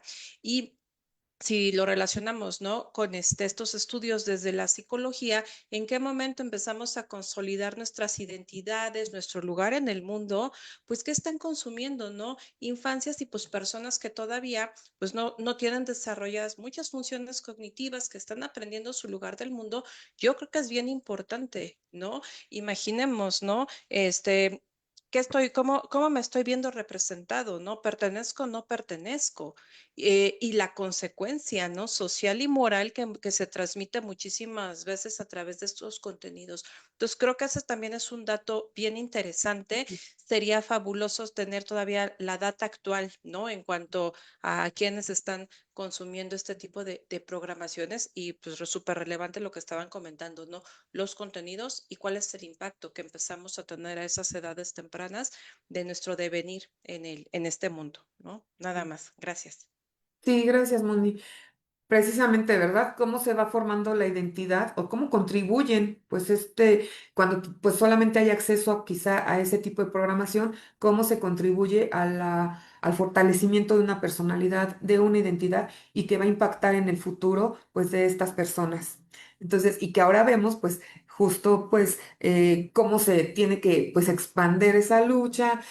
Cada vez son más problemáticas las que tenemos que resolver, perdón, pues ya en cierto nivel, ¿no? Que ahorita desde la academia, desde lo científico, ¿no? Si queremos, pero pues todo podría llevarse a cabo mediante una planeación, ¿no? Pues que el gobierno, que el Estado ponga atención, que tratemos de resolver pues estas problemáticas desde temprana edad, ¿no? Desde que antes de que el problema pues crezca, o bueno, digamos problema, ahorita me refiero también a esta parte pues de violencia, ¿no? De asesinatos, de mutilaciones y todo lo que podemos decir y hemos estado viendo en últimas noticias. Y no solo pues en nuestro país, ¿no? Vemos como eso sí, ¿no? La violencia, la falta de un discurso inclusivo, la falta de respeto se da en cualquier continente. ¿Algo que quieran seguir comentando con esta línea? Otro tema, otro punto que podamos reflexionar sobre la narrativa, los discursos que vemos, Alexis, Raúl. Ujú. Ok, bueno, pues no tenemos ninguna pregunta en el chat, me parece. No, no veo. Y pues bueno, otro punto para nada más pues ir quizá a lo mejor también cerrando y dando esta parte eh, de la otra cara de la moneda. ¿Cómo ustedes observan esta parte de reivindicarse desde la autogestión y la lucha, ¿no? Que poníamos ahora con la parte legal, que sí creo ha tenido una evolución también. Vamos quizá lentos, pero creo que, como decía Alexis, hay que ver también lo bueno que se ha logrado y esta parte de políticas públicas que tenemos, pues gracias a la apertura, también sí, en ciertos momentos de los medios de comunicación, porque también ya hay... gracias al universo, pues tenemos ya otros canales y otros medios también, tanto públicos como de manera de paga, pero hay más apertura, ¿no? Vemos sí hay programas, cápsulas que nos muestran la realidad de forma, digámoslo, con un tono más objetivo. ¿Y ustedes cómo podrían dar esta opinión, esta crítica sobre la autogestión en estas comunidades y pues también pues la lucha social? Sí, ¿quién quiere dar la primera respuesta o el primer comentario? ¿Raúl? Ujú, Sí, yo creo que para plantear esto de la autogestión de los proyectos de estas comunidades, sí es necesario observar el papel crucial que tuvo Internet y las TIC. ujú, ¿Por qué? Porque no es que nosotros ahorita nos juntemos y hagamos nuestro canal de televisión, o sea, implica una cuestión de capital, ujú, de formación técnica, de infraestructura y del tema legal, porque tendríamos que tener una concesión para eso, ¿no? ujú, Y ujú, Internet aquí adquiere mucha relevancia. ¿Por qué? Porque no necesitas tener una concesión, puedes tener tu propio canal en YouTube, una página en un sitio web, etcétera, ¿no? Y tiene un costo menor y un alcance similar o incluso mayor al que tendrías a través de la televisión o estos medios tradicionales. Entonces, estos elementos son muy importantes. Por ejemplo, en la historia LGBT y de comunicación en México, eh, Antonio Medina, que es un activista aquí en la Ciudad de México, que es profesor de la UACM, a finales de los 90 creó el primer sitio web LGBT, o sea, En los 90 pues apenas estaba esta parte de Internet y sin embargo ya había estas dinámicas, ¿no? Entonces, creo que esta reivindicación va muy de la mano y que ha contribuido también a impulsar los derechos que hoy ya tenemos como comunidades, ¿no? Porque en la medida en que se visibilizan estas violencias, en que se denuncian estos atracos en la vida cotidiana, por así decirlo, ¿no? Porque pues nos roban la seguridad, nos roban la dignidad, ¿no? Nos roban también la posibilidad de ser felices en la sociedad. Estos derechos y estas políticas pues han ido también influyendo y eso también, eso me parece importante, no ha sido fácil. El hecho de que vayamos lento en comparación a otros países no es que no haya, no es que no haya gente que lo impulse, sino que hay mucho más resistencia en esta parte que incluso, y eso también sería un tema interesante de investigación ahorita que lo pienso, que es, por ejemplo, eh, la producción de películas o de contenido que en vez de hablar de lo bueno o de los finales felices LGBT, lo sataniza, ¿no? Pienso, por ejemplo, en esta película Pink, que es del 2000, de la primera década del siglo XXI, entre 2000 y 2010, que si ustedes recordarán, pues fíjense, es una película en donde según retrata la vida y los trastornos de un niño que es adoptado por una pareja de homosexuales, ¿no? Pero esa película fue financiada parcial o totalmente por una religión que tiene presencia en México, ¿no? Por un productor netamente conservador en esas dinámicas, y que incluso esa película hubo un momento en que estuvo disponible en Netflix y que después de recibir muchas denuncias y quejas la terminaron bajando, ¿no? Entonces, creo que eso también es un elemento porque pareciera ser que es que vamos lento porque no llevamos el impulso, no le damos seguimiento. No, sí hay. El problema es que también hay gente que se resiste a ese tipo de casos y que ellos también pues tienen capital, tienen vínculos con el poder, pueden hacer películas, pueden tener sus propios canales de televisión o de medios masivos, y es ahí donde está esa lucha de valores, de narrativas, de visiones de mundo, que me parece importante ahí rescatar. Ahí lo dejo. Sí, doctora Moni, ¿tendría algo que compartirnos? Muchas gracias. Muchas gracias. Efectivamente, o sea, sí creo que las redes sociales definitivamente han permitido articular muchísimos movimientos, ¿no? Y como esto, siempre el sistema va a tener esta parte de resistencia, ¿no? Y entonces como ha permitido dar la voz, ¿no? Apropiarse de la voz a todas estas colectivas, a toda esta parte de la sociedad civil, pues también, ¿no? Ha habido otros actores que ejercen esta resistencia y pues también se han podido apropiar, ¿no? Yo creo que aquí tenemos que tener siempre este diálogo constante, estar sobre el mismo tema, visibilizando, porque también es cierto, ¿no? Tenemos ya tanta información que de repente se saturan, ¿no? Estos canales, ¿no? Entonces tenemos que estar, ¿no? En la agenda. Pienso, ¿no? Estas teorías de comunicación que en algún momento todas las personas estudiamos, ¿no? Esta agenda setting, la espiral del silencio, ¿no? Entonces, constantemente estarlas utilizando y estar poniendo estos temas, o sea, yo diría que nunca es suficiente, ¿no? Mientras no haya un cambio sustancial en la sociedad, hay que seguir, y la realidad, ¿no? Seguir incomodando Ujú. para visibilizar. Sí, muy bien, profesora. Alexis, ¿querías comentar algo justo con esta idea que comparte la doctora Moni? Sí, que, bueno, igual para ir también finalizando la Sí. participación, acerca de la importancia de los retrocesos, ¿no? Lo hemos visto a nivel macro, ¿no? Con gobiernos conservadores en otros países, ¿no? Y en México lo podemos ver de manera también un poquito más cercana en la Cámara de Diputados en el periodo anterior habían dos escaños que eran utilizados por mujeres trans, ¿no? Ujú. esos espacios se perdieron, ¿no? En la actual legislatura no hay mujeres trans, ¿no? Como diputadas, ni hombres trans como diputados, y pues eso resulta lamentable, ¿no? Porque pareciera entonces un retroceso y, y abonando a esta apuesta de la doctora Mónica de nunca es suficiente y siempre es importante, ¿no? Seguir recalcando la importancia de mantener esos espacios, ¿no? Que los espacios se mantengan más allá de cuotas, ¿no? Esas llamadas cuotas arcoíris, que son espacios destinados para personas LGBT más, ¿no? Que puedan ser espacios de toma de decisiones, porque también ahí tendríamos que estar inmersos las personas de la diversidad sexual, ¿no?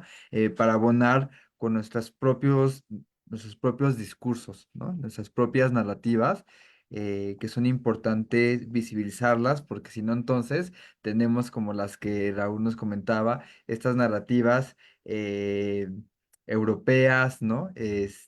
Occidentales que carecen de una visión pues más cercana a nuestros propios contextos, ¿no? Y además, pues romantizadas, ¿no? Romantizamos la pobreza, las relaciones, las violencias, ¿no?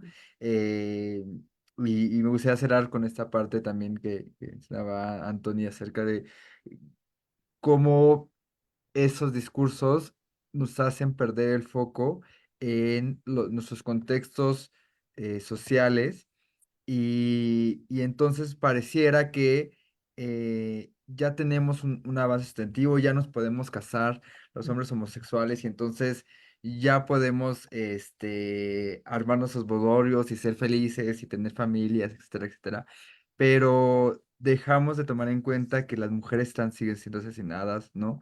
Y esto es algo que me gustaría abonar también a esta conversación, ¿no? Que el gobierno de Nezahualcóyotl, ¿no? En el Estado de México, como activista, ¿no? Y eso lo digo más como activista, no ha hecho nada por el asesinato de una mujer trans en septiembre del año pasado, ¿no? La compañera Yetza, quien fue encontrada asesinada en su apartamento, y hoy en día siguen sin haber justicia, ¿no? Sus familias siguen sin tener justicia al respecto, y esas son las realidades, ¿no? Que vivimos. Es decir, no basta con mostrarnos como una comunidad diversa en los medios de comunicación, cuando en las realidades carecemos de mecanismos para acceder a la justicia, ¿no? Para que en estos casos se hagan justicia, para que en los espacios de toma de decisiones se sigan manteniendo las voces, las realidades y las narrativas de la comunidad LGBT más. Entonces, saber que hablar de estos temas tiene un impacto, eh, tiene un efecto material, ¿no? Lo decía Anthony, a la doctora no recuerdo, pero tiene un efecto material, ¿no? Que recae en nuestras vidas, ¿no? En las vidas de las personas que somos discriminadas, que somos violentadas y a quienes se les quita la vida, ¿no? Entonces, recalcar eso y la importancia de seguir hablando de estos temas para no retroceder, ¿no? Ujú. Muchas gracias. Muchas gracias, Alexis. Es cierto, ¿no? Hablarlo, comentarlo y de esa forma mantener vivo este tema que es prioritario ponerlo en la agenda y también no solo en la agenda, sino en la parte de reflexión y crítica pues de toda nuestra sociedad, ¿no? Porque tenemos que tener el apoyo pues no solamente para ver un programa, ¿no? O a decir, ay, sí, acepto los Doritos edición especial por el Pride. No, se trata de hacer constante esta presencia de esta problemática y que es prioritario porque somos personas, ¿no? Ante todo. Entonces, tener pues esa firme convicción de que tendremos pues mucho trabajo y seguir alzando la voz en cualquier medio que sea y que esté a nuestro alcance, ¿no? Justo. Entonces, bueno, pues vamos a ir a ver, miren, sí tenemos una participación. Justo es de José Luis Ruperto Mateos. Muchas gracias. Ya sé quién es, nuestro compañero es justo un tesista que está desarrollando también una investigación sobre el tema. De acuerdo a los temas que abordan, ¿cuál consideran que es el papel de las disidencias sexuales y de género de las periferias en el contexto actual. Excelente conversatorio, muchas gracias. Si alguien quiere participar, eh, leo nuevamente la pregunta. Raúl, Moni. Sí, si quiere, así muy rápido, pues bueno, también Sí, Ruperto es un estudiante y un futuro licenciado en comunicación en que trabaja esas temáticas.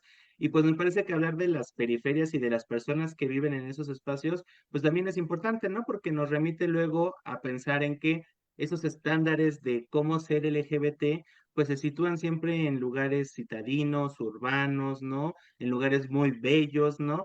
Pero lo que pasa en las periferias, pues es diametralmente opuesto a veces, ¿no? A veces incluso cuando vivimos mucho en la ciudad y llegamos a estar inmersos en la ciudad, pues pensamos erróneamente que todo así es más allá de esos espacios y la verdad es que no. Ya lo mencionaba aquí Alexis con este transfeminicidio que mencionan, ¿no? Y que va muy de la mano con esos derechos, por eso es la necesidad de seguir hablando de ellos, ¿no? Porque parecía ser que todo va muy bien, pero vamos como por etapas, por procesos, por grados de aceptación, y eso es hacia donde me parece, por ejemplo, en el caso de estas representaciones mediáticas en esta investigación, muchas de las contenidos que se están pensando en México, pues ya están viendo no solamente realidades en las periferias, sino también metiendo la parte cultural. Hay una, ahorita se me fue el nombre de esta serie, que es El secreto del agua o algo por el estilo, que habla de las comunidades muxes en Oaxaca, ¿no? Y esta parte de la identidad y la cultura, ¿no? Entonces, ¿hacia dónde va esa parte desde mi punto de vista? Es a su visibilidad como forma también de denuncia, ¿no? De no todo está como se pinta en las ciudades o como romantizan en estas plataformas y hay que seguir trabajando en esos espacios donde se requiere mayor atención. Gracias. muchas gracias, doctor Raúl. Bueno, una de las participaciones que tenemos aquí en el chat es de Leticia CM. Creo que también dentro de los contenidos audiovisuales de la comunidad LGBT se les da una relación casi siempre con la delincuencia y adicciones, relatando siempre historias tristes, aludiendo a un rechazo constante por la sociedad. Justo pues es como lo hemos estado compartiendo, que tenemos que tener ahí también el ojo puesto en este tipo de programación, porque ahí está la industria cultural y ahí están pues estos valores. Pues bueno, vamos a ir cerrando ya nuestro conversatorio. Antes que nada, pues agradezco a todas las personitas que están conectadas por acompañarnos en la transmisión de esta mañana. Y para cerrar, pues les cedo un par de minutos las palabras a cada uno para que haga pues su despedida y alguna idea que quiera compartir. Adelante primero, doctora Moni. Muchísimas gracias. Definitivamente, o sea, creo que todas estas acciones debemos de seguirlas manteniendo en la agenda. Esta discusión tiene que ser constante.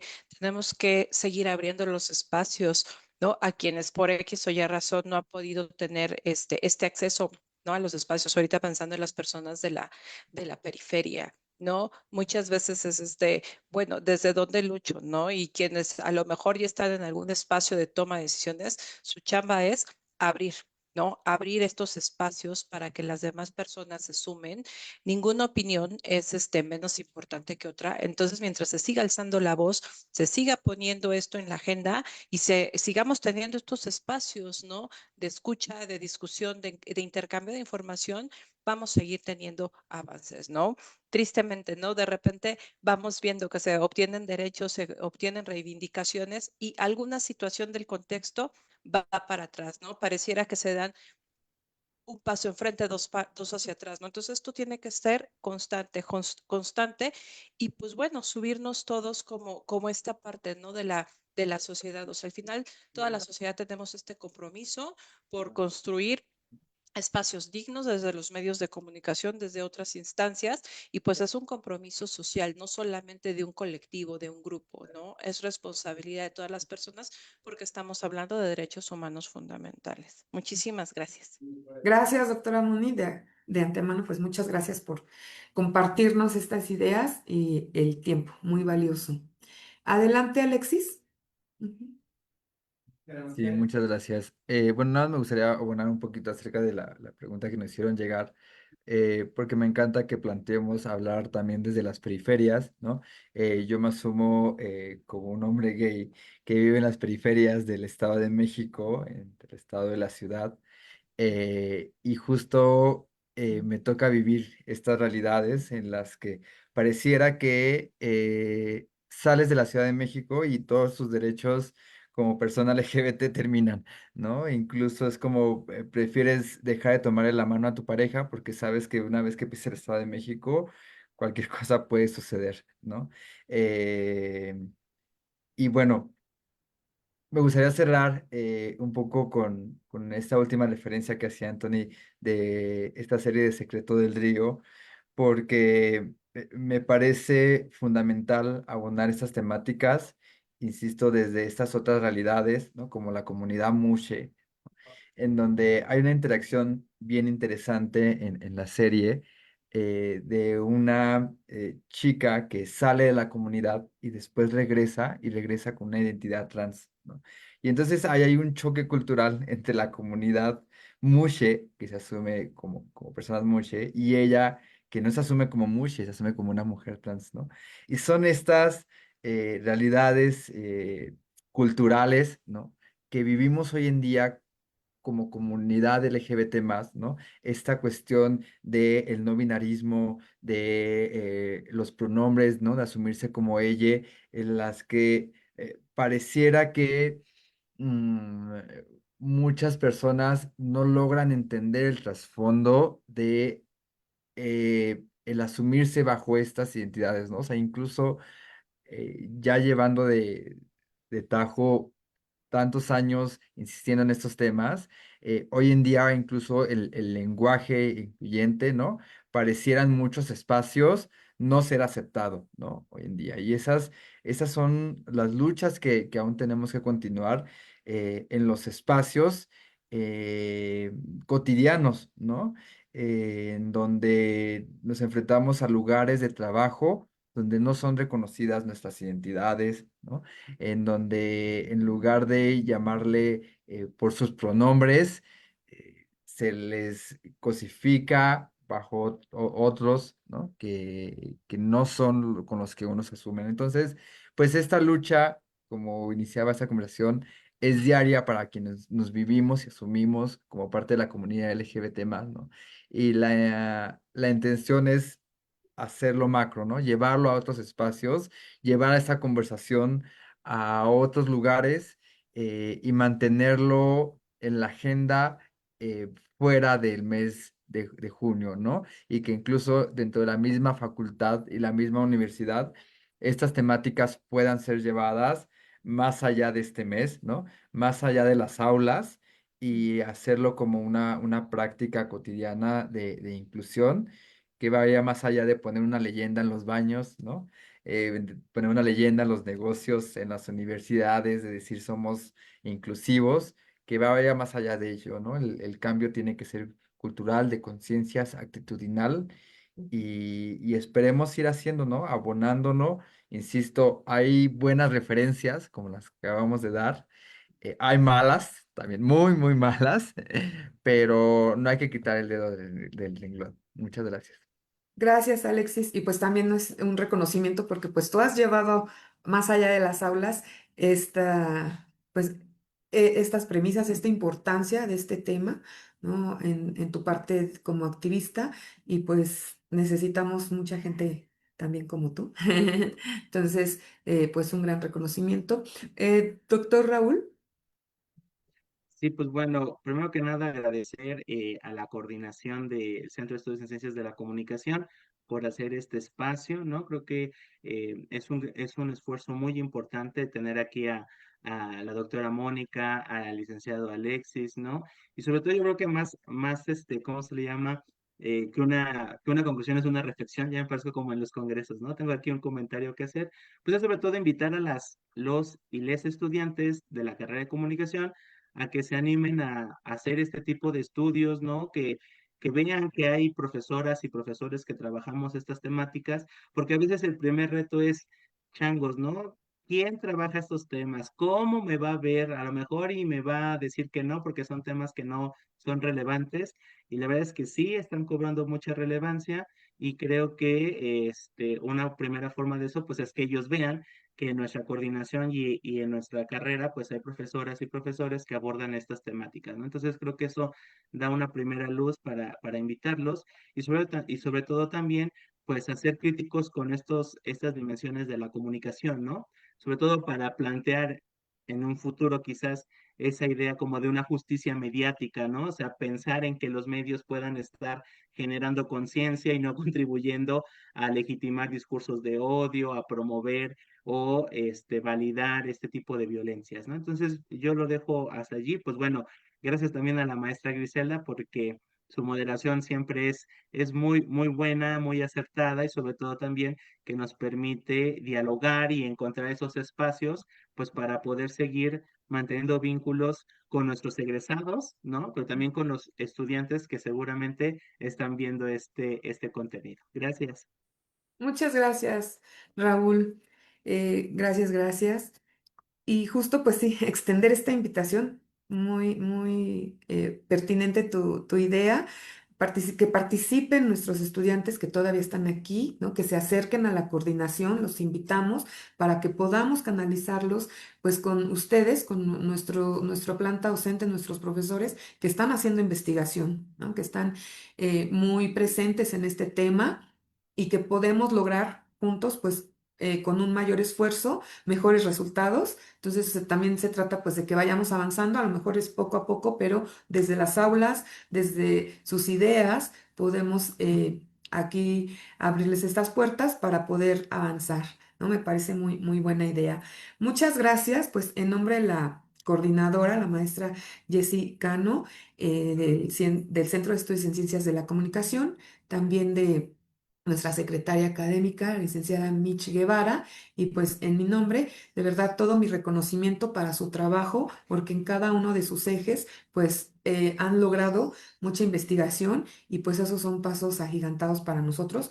Muchas gracias, doctora Moni, Alexis, el mejor de los éxitos. Y doctor Raúl también, pues aquí nos estamos viendo pronto en la facultad y a todos nuestros, pues personas que nos escucharon, a todos los contactos. Muchísimas gracias. Bonita tarde para todos. Un abrazo.